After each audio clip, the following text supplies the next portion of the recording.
والتين والزيتون وطور سينين وهذا البلد الأمين لقد خلقنا الإنسان في أحسن تقويم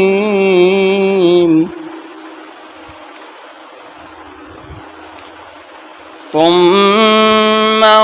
رددناه أسفل سافلين إلا الذين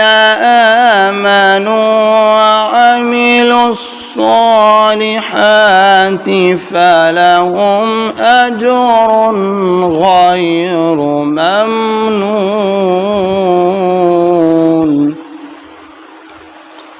فما يكذبك بعد بالدين